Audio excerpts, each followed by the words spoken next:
And I would like to start out with a caveat that I work in human rights field. My presentation will be more about the social impact of blockchain. I have tried to make the presentation as accessible as possible, because recognizing that I work in a different field than many participants here might be used to. So in our field, we're noticing that blockchain-based solutions are already making an impact, some positive, some negative, and it's important to talk about these things and to share knowledge between our two fields. So my presentation will be about that. So I will break it down. It's very simple. The first part of it will be framing the problem, talking about what is the problem that we have with the rise of blockchain-based solutions or lack thereof.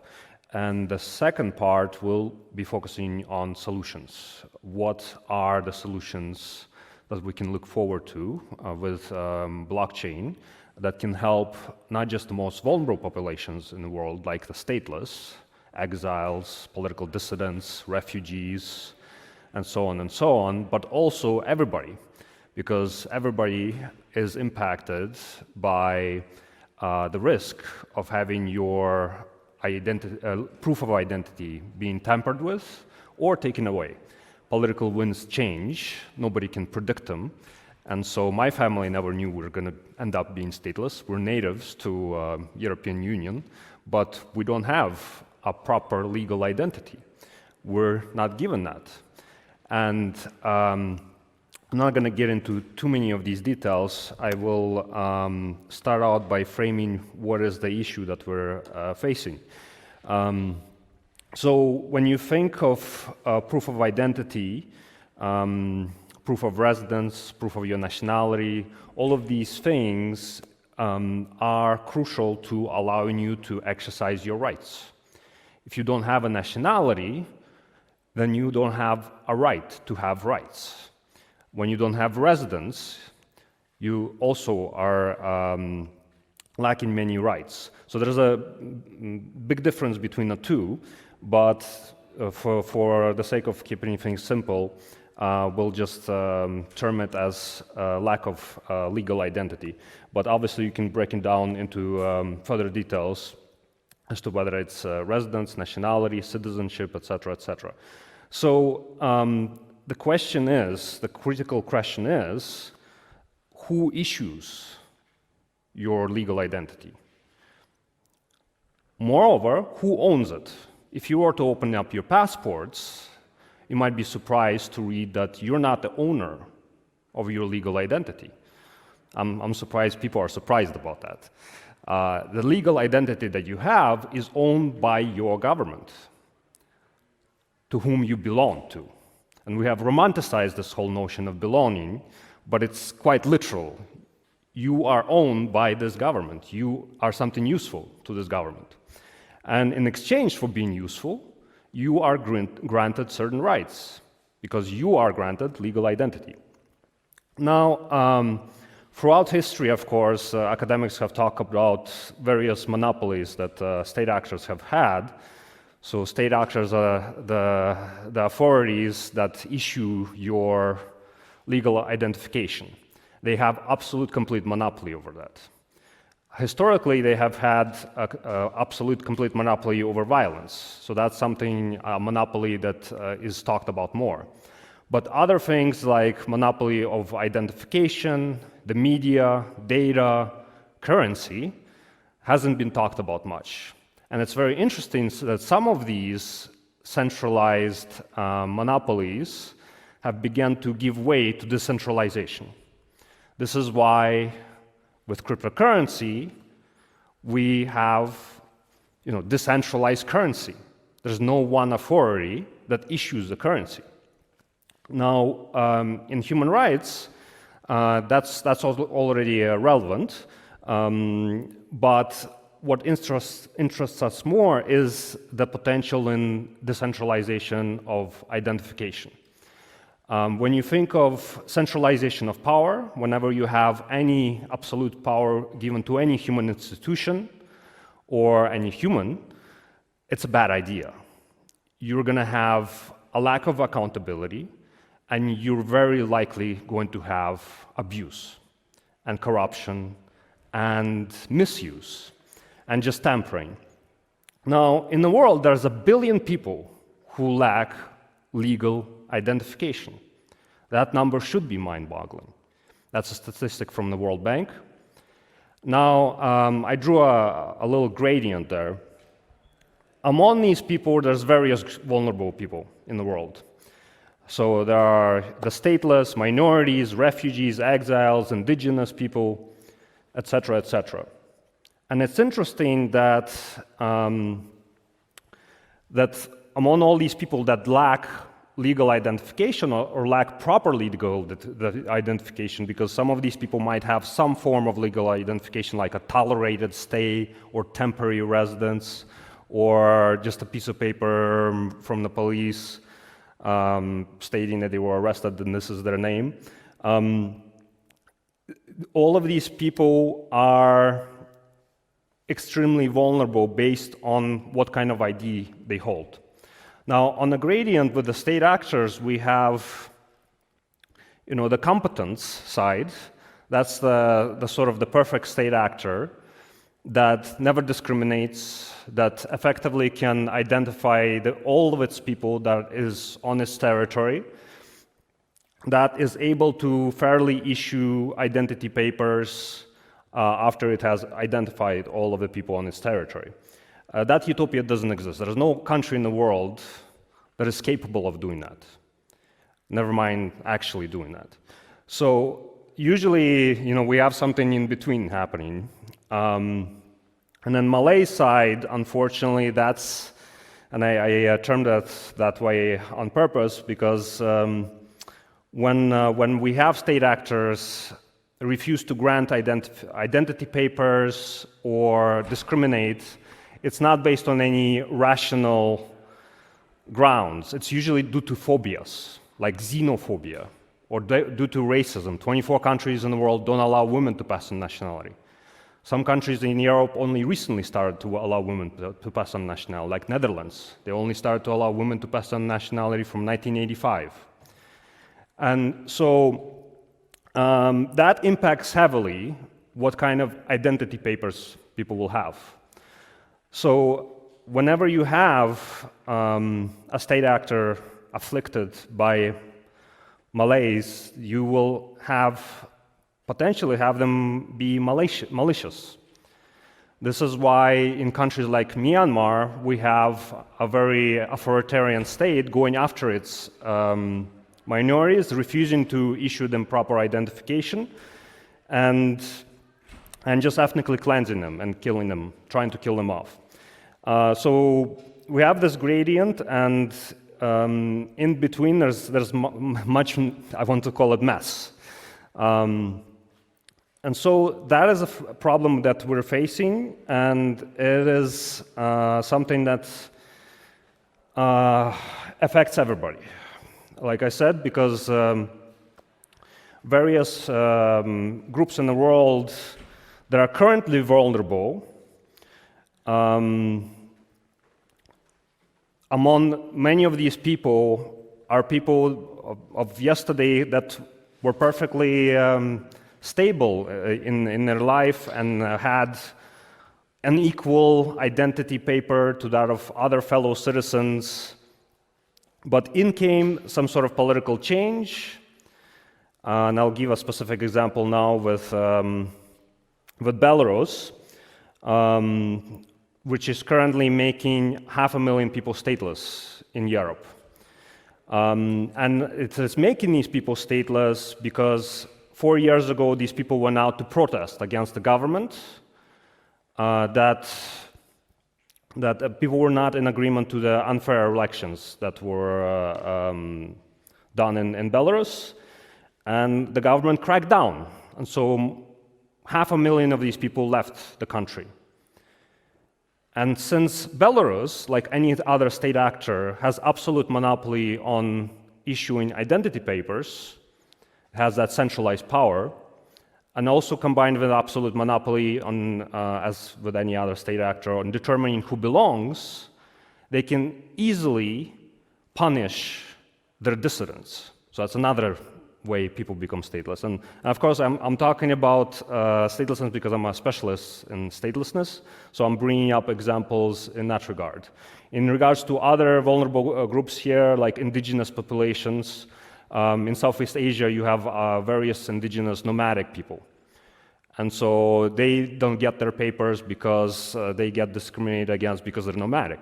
Well, in Europe, we have something similar with Roma. They face a lot of discrimination because they're more mobile, they're not as settled, and there's a lot of prejudice toward them in that regard. So the point being is that current vulnerable groups are not, how do I put it? Anybody who has citizenship now, anybody who has identity papers now, that doesn't secure you in the future. Because any state actor cannot guarantee to you security in the future. Because political winds change, different governments get elected, and it should be a disturbing thing to consider that more and more state actors are increasing gathering of data and trying to control that data.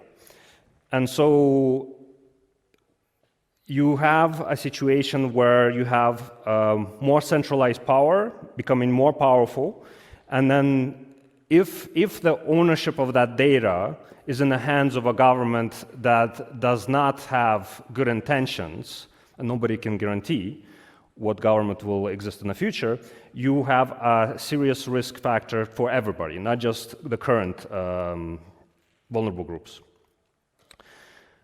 And so that begs the question of why blockchain, why are we talking about this topic? And as somebody stateless, but also being aware of how other stateless-led communities, stateless-led organizations are utilizing blockchain, the solutions are already here. We're already using them. It's not a question of if or how. So a simple example is that when you go to the bank, what do they ask you? Let us see your legal identification, or anything else, education, employment, freedom of movement. Legal identification. And they don't care if you say, like, well, my government discriminates against me, or discriminates against my mother because she was a female. They don't care to hear that story. They just need to see the identification. And so various stateless people already recognize that, well, the bank is not allowing me to have a bank account. I can open a crypto wallet. So blockchain is being used that way. But decentralization of identification, proof of identity, and ownership of identity is a much bigger deal. Because as I started out the presentation, I talked about how legal identification is a gateway to all rights. Now, it's a big question, of course, for the future as to how much acceptance there will be of blockchain-based solutions, decentralized identification, but the need is clear, not just for current vulnerable groups, but for everybody. Because your government may also change, whether democratically or through a coup, it doesn't matter, and we should also already draw the lessons from history, as was the case with Nazi Germany, because they have used identity and identity stratification in a very ruthless way. And that government was elected. So even democracy cannot prevent such things from happening. So with more and more data, there needs to be security not just from hackers, not just from criminals. We also have to make sure that we help the state actors themselves to fulfill their one role that they have in providing security to its own citizens and their own members, because they cannot guarantee what power will actually be there in the future. So The good news is that we carry much of our ID data with us. It's your face, it's your fingerprints, it's your DNA. You can adjust your identity proof in various ways, and sometimes I think about how crazy it is that in the 21st century we still carry little pieces of paper or paper booklets as proof of something as important as our legal identity. But of course, if we have a really strong proof of identity, it's going to be very important to consider who owns it. Because if all that data about you, about where you graduated, about who your parents are, about your DNA, and so on and so forth, you can adjust the gradient. If all of that data is in ownership of a centralized power, are we asking for trouble? The answer is yes. So the real solution is really with decentralization. And it's exciting to see various projects come up. Within a previous presentation, I've noticed IDENA was here, but they're more about proof of that you're human. But a lot can be tied in, or a lot of lessons can be drawn from that project in terms of one person owning one ID. And there's various others like ontology and other blockchain projects that create a market for various solutions to people about exactly this topic of decentralization of identification. So the need is really strong for us to have decentralization of identification, not just for the most vulnerable populations, but for everybody in the future. But for the vulnerable populations, this is particularly the case. Because if you are in a situation where you get stripped of your citizenship or nationality, you need a plan B. Wouldn't it be good if there was any form of ID, even if it's a weak form of ID, that if you're stripped of your nationality, if you no longer can use your passport, if you can no longer show in any way that you are who you are, wouldn't it be good to have any form of decentralized ID that you can use anywhere, that it's accepted, as a backup plan in case you're punished for being a particular ethnic group, or being part of a particular ethnic group, and so on. So,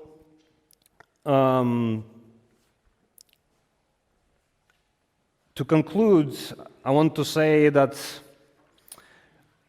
with blockchain-based solutions, there's a lot of potential good that can come out of this technology. But we already see the harm. Just like with digitalization, we see governments having a head start with all their resources, with all their connections, and of course, monopoly on violence. When they, for example, approach crypto exchanges and say, well, we're going to regulate you,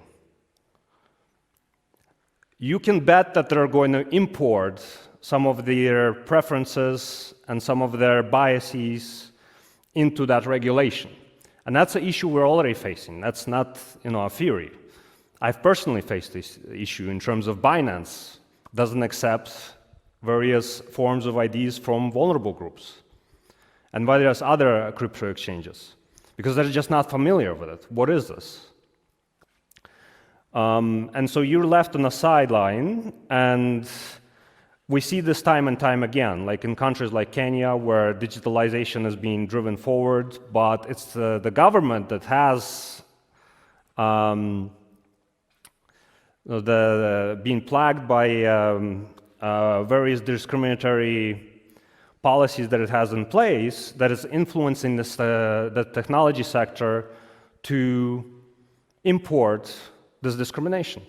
So it's important to have a more equal balance intake of feedback, not just from state actor authorities, top down, but also from the most vulnerable users.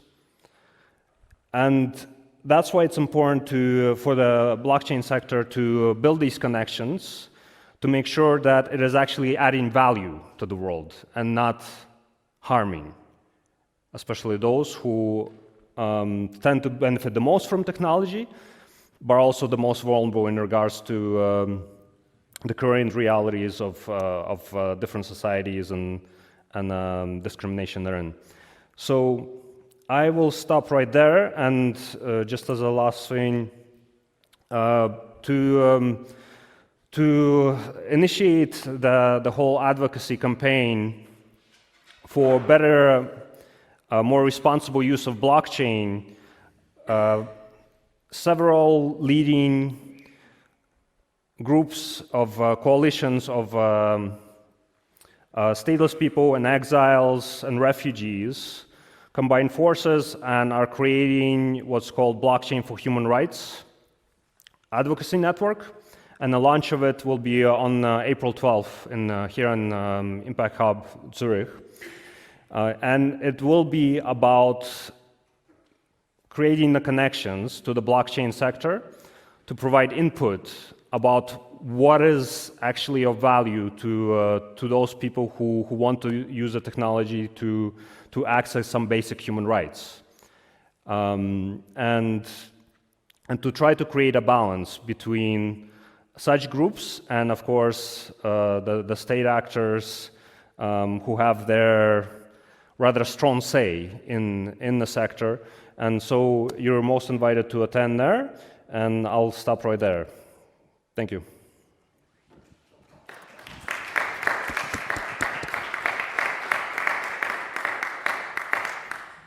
Aleksejs, thank you very much for your presentation, very important, and use of the technology and really inspiring. Congratulations.